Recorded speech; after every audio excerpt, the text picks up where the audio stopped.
ये भूमाफिया जो माटीगाड़ा में क्षेत्र में सक्रिय हैं, लोगों की ज़मीन को हड़प लेना, उनके पेपर में 2 नंबरी पेपर बना के रजिस्ट्री करवाना, ये इनका गोरख धंधा है। और ये लोग अभी भी पुलिस की गिरफ्त से बाहर हैं।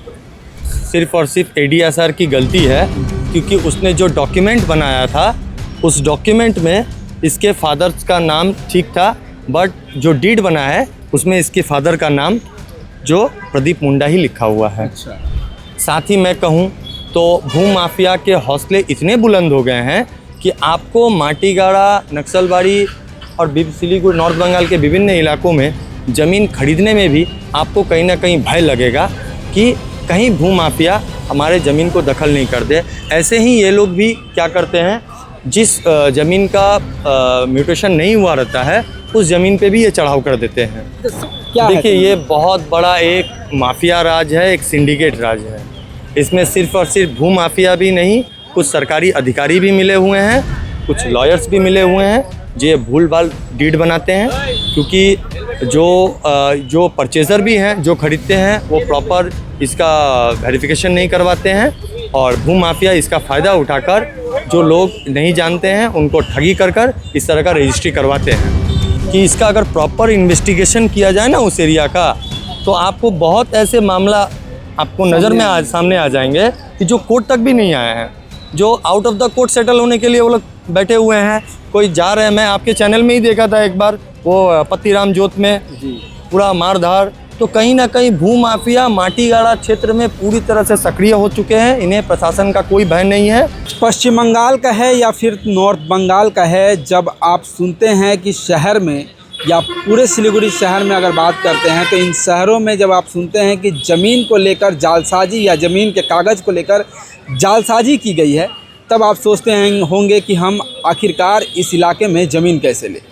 हालांकि सिलीगुड़ी शहर की बात करते हैं या फिर पूरे नॉर्थ बंगाल की बात करते हैं, तो एक ज़मीन के 2 मालिक की घटनाएं तो आप सुने ही होंगे।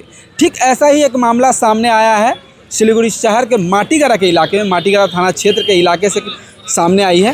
हालांकि हम आपको बता दें कि इस मामले की क्या सच्चाई है, क्या है पूरा मामला। हमारे साथ अधिवक्ता मनीष बारी है, उनसे बात करके जानते हैं। मनीष जी, सबसे पहले पूर्वोत्तर भारत में बहुत बहुत स्वागत है। क्या कहेंगे, क्या है विषय? सबसे पहले तो पूर्वोत्तर भारत के सभी दर्शकों को मेरा नमस्कार। जैसा कि आज मैं आपको बताना चाहता हूं कि गत 12 मार्च को हमारे वकील दिलीप मुंडा उर्फ गूंगा मुंडा ने एक मामला दर्ज किया। अब मैं आपको विस्तार से बताता हूं कि मामला क्या है।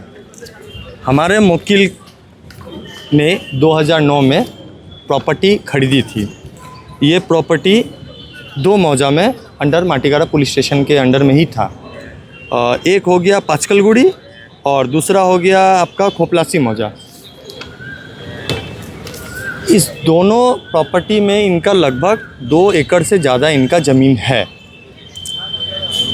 2009 में इन्होंने पेंडिंग रजिस्ट्री उस समय चलता था, तो इन्होंने जब डीड किया था तो डीड पेंडिंग था इनका।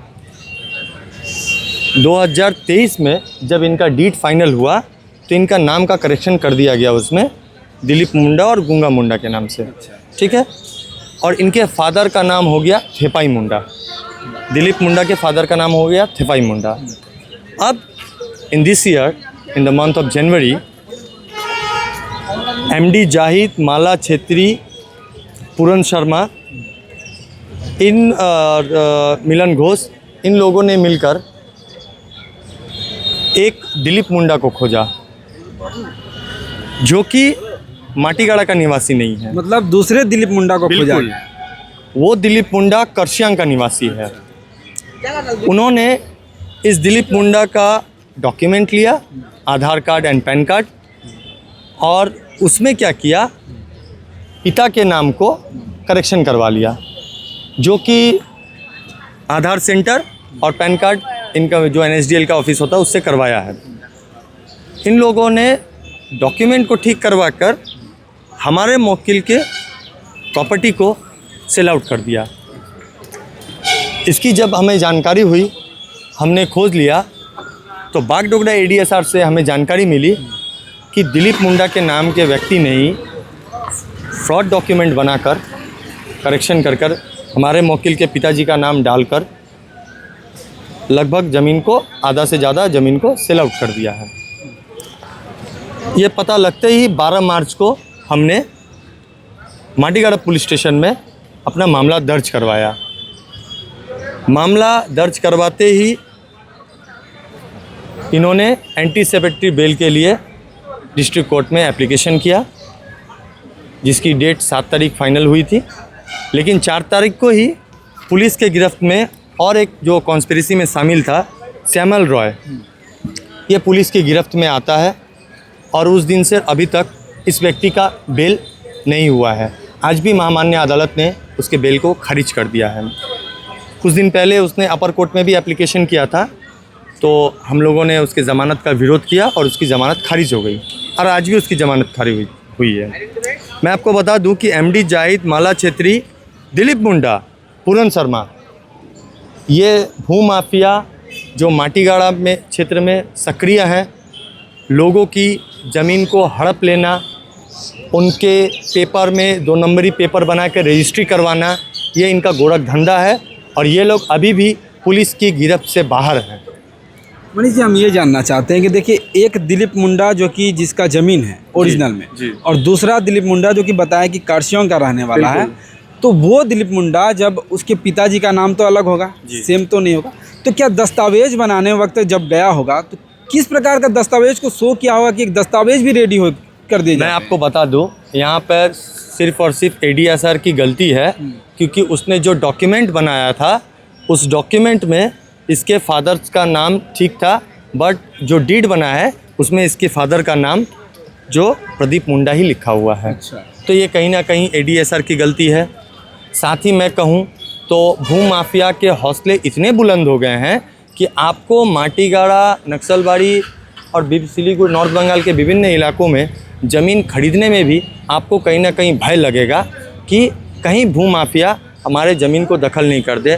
ऐसे ही ये लोग भी क्या करते हैं, जिस ज़मीन का म्यूटेशन नहीं हुआ रहता है उस ज़मीन पे भी ये चढ़ाव कर देते हैं। संबंधित विभाग का क्या रोल है इस पूरे विषयों में? क्योंकि देखिए, संबंधित विभाग एक कह सकते हैं कि जैसे कि हम देख रहे हैं कि ज़मीन का कागज़ है, किसी एक व्यक्ति का नाम से जब रजिस्ट्री है तो प्रॉपर तह के साथ जाके जांच करनी चाहिए कि हाँ भाई ये व्यक्ति है कि नहीं ओरिजिनल में। क्या देखिए, ये बहुत बड़ा एक माफिया राज है, एक सिंडिकेट राज है। इसमें सिर्फ और सिर्फ भूमाफिया भी नहीं, कुछ सरकारी अधिकारी भी मिले हुए हैं, कुछ लॉयर्स भी मिले हुए हैं जो भूल-भाल डीड बनाते हैं, क्योंकि जो परचेज़र भी हैं, जो खरीदते हैं, वो प्रॉपर इसका वेरिफिकेशन नहीं करवाते हैं और भूमाफिया इसका फ़ायदा उठाकर जो लोग नहीं जानते हैं उनको ठगी कर इस तरह का रजिस्ट्री करवाते हैं। तो कहीं ना कहीं ये आम जनता के लिए बहुत ही डर का बात है कि अगर मेरा नाम मनीष बाड़ी है और अगर कोई दूसरा मनीष बाड़ी हो, क्योंकि सेम नाम का मिलना एकदम कोई बड़ी बात नहीं है, तो ये लोग क्या करेंगे कि जालसाजी करके इस तरह से ये रजिस्ट्री करवा लेंगे।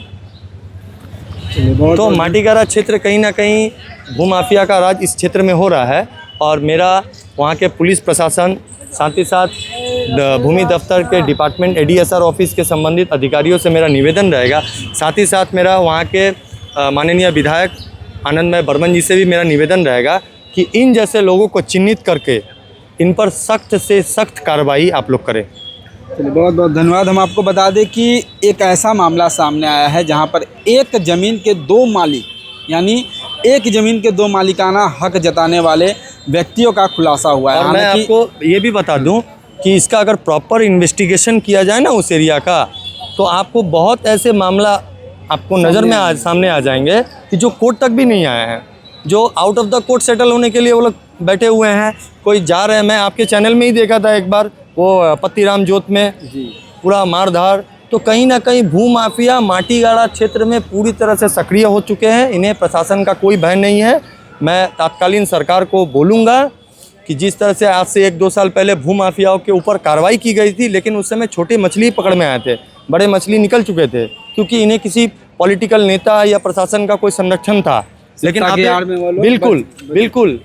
और मैं अभी के तत्कालीन सरकार से मैं यह निवेदन करूंगा कि इन जैसे लोगों को चिन्हित करके इन पर कड़ी से कड़ी कार्रवाई की जाए। चलिए, बहुत बहुत धन्यवाद। तो आपने सुना पूरी घटना, पूरा ब्यौरा क्या था, किस घटना को लेकर हम जुड़े हुए थे, इस खबर को लेकर आपकी क्या प्रतिक्रिया है, कमेंट्स के माध्यम से बताइएगा। तब तक ले देखते रहिए आपका भारत, पूर्वोत्तर भारत। धन्यवाद।